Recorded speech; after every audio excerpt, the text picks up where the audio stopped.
അധ്യായം 1. ആദിയിൽ ദൈവം ആകാശവും ഭൂമിയും സൃഷ്ടിച്ചു. ഭൂമി രൂപരഹിതവും ശൂന്യവുമായിരുന്നു. ആഴത്തിനു മുകളിൽ അന്ധകാരം വ്യാപിച്ചിരുന്നു. ദൈവത്തിന്റെ ചൈതന്യം വെള്ളത്തിനു മീതെ ചലിച്ചുകൊണ്ടിരുന്നു. ദൈവം അരുളിച്ചെയ്തു, വെളിച്ചമുണ്ടാകട്ടെ. വെളിച്ചമുണ്ടായി. വെളിച്ചം നല്ലതെന്ന് ദൈവം കണ്ടു. അവിടുന്ന് വെളിച്ചത്തെ ഇരുളിൽ നിന്ന് വേർതിരിച്ചു. വെളിച്ചത്തിന് പകലെന്നും ഇരുളിന് രാത്രിയെന്നും പേരിട്ടു. സന്ധ്യയായി, പ്രഭാതമായി, 1-ാം ദിവസം. ദൈവം വീണ്ടും അരുളിച്ചെയ്തു, ജലമധ്യത്തിൽ ഒരു വിധാനമുണ്ടാകട്ടെ. അത് ജലത്തെ രണ്ടായി തിരിക്കട്ടെ. ദൈവം വിധാനമുണ്ടാക്കുകയും അതിനു താഴെയുള്ള ജലത്തെ മുകളിലുള്ള ജലത്തിൽ നിന്ന് വേർതിരിക്കുകയും ചെയ്തു. അപ്രകാരം സംഭവിച്ചു. വിധാനത്തിന് അവിടുന്ന് ആകാശമെന്ന് പേരിട്ടു. സന്ധ്യയായി, പ്രഭാതമായി, 2-ാം ദിവസം. ദൈവം വീണ്ടും അരുളിച്ചെയ്തു, ആകാശത്തിന് കീഴിലുള്ള വെള്ളമെല്ലാം ഒരിടത്ത് ഒരുമിച്ചു കൂടട്ടെ. കര പ്രത്യക്ഷപ്പെടട്ടെ. അങ്ങനെ സംഭവിച്ചു.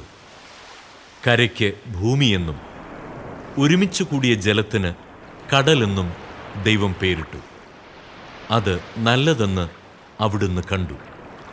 ദൈവം അരുളിച്ചെയ്തു, ഭൂമി എല്ലാത്തരം ഹരിത സസ്യങ്ങളും ധാന്യച്ചെടികളും വിത്തുൾക്കൊള്ളുന്ന ഫലങ്ങൾ കായ്ക്കുന്ന വൃക്ഷങ്ങളും മുളപ്പിക്കട്ടെ. അങ്ങനെ സംഭവിച്ചു. ഭൂമി എല്ലാത്തരം ഹരിതസസ്യങ്ങളും ധാന്യച്ചെടികളും വിത്തുള്ള ഫലങ്ങളോടുകൂടിയ വൃക്ഷങ്ങളും മുളപ്പിച്ചു. അവ നല്ലതെന്ന് ദൈവം കണ്ടു. സന്ധ്യയായി, പ്രഭാതമായി, 3-ാം ദിവസം. ദൈവം വീണ്ടും അരുളിച്ചെയ്തു, രാവും പകലും വേർതിരിക്കാൻ ആകാശവിധാനത്തിൽ പ്രകാശങ്ങൾ ഉണ്ടാകട്ടെ.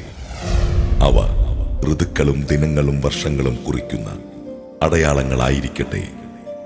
ഭൂമിയിൽ പ്രകാശം ചൊരിയാൻ വേണ്ടി അവ ആകാശവിധാനത്തിൽ ദീപങ്ങളായി നിൽക്കട്ടെ. അങ്ങനെ സംഭവിച്ചു. ദൈവം 2 മഹാദീപങ്ങൾ സൃഷ്ടിച്ചു.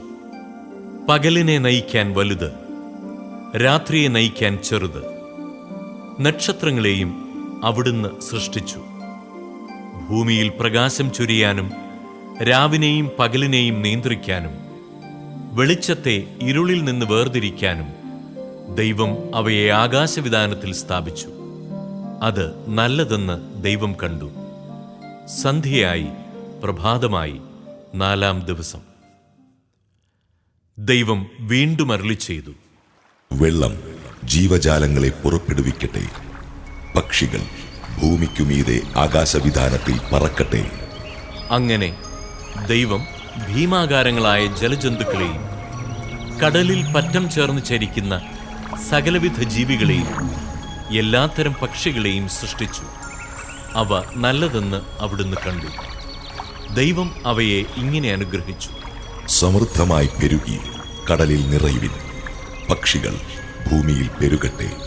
സന്ധ്യയായി, പ്രഭാതമായി, 5-ാം ദിവസം. ദൈവം വീണ്ടും അരുളിച്ചെയ്തു, ഭൂമി എല്ലാത്തരം ജീവജാലങ്ങളെയും, കന്നുകാലികൾ, ഇഴജന്തുക്കൾ, കാട്ടുമൃഗങ്ങൾ എന്നിവയെ പുറപ്പെടുവിക്കട്ടെ. അങ്ങനെ സംഭവിച്ചു. അങ്ങനെ ദൈവം എല്ലാ ഇനം കാട്ടുമൃഗങ്ങളെയും കന്നുകാലികളെയും ഇഴജന്തുക്കളെയും സൃഷ്ടിച്ചു. അവ നല്ലതെന്ന് അവിടുന്ന് കണ്ടു. ദൈവം വീണ്ടും അരുളിച്ചെയ്തു, നമുക്ക് നമ്മുടെ ഛായയിലും സാദൃശ്യത്തിലും മനുഷ്യനെ സൃഷ്ടിക്കാം. അവർക്ക് കടലിലെ മത്സ്യങ്ങളുടെയും ആകാശത്തിലെ പറവകളുടെയും നാൽക്കാലികളുടെയും ഭൂമി മുഴുവന്റെയും ഭൂമിയിൽ ഇടയുന്ന സർവ്വജീവികളുടെയും മേൽ ആധിപത്യമുണ്ടായിരിക്കട്ടെ. അങ്ങനെ ദൈവം തന്റെ ഛായയിൽ മനുഷ്യനെ സൃഷ്ടിച്ചു. ദൈവത്തിന്റെ ഛായയിൽ അവിടുന്ന് അവനെ സൃഷ്ടിച്ചു. സ്ത്രീയും പുരുഷനുമായി അവരെ സൃഷ്ടിച്ചു. ദൈവം അവരെ ഇങ്ങനെ അനുഗ്രഹിച്ചു, സന്താന പുഷ്ടിയുള്ളവരായി പെരുകുവിൻ.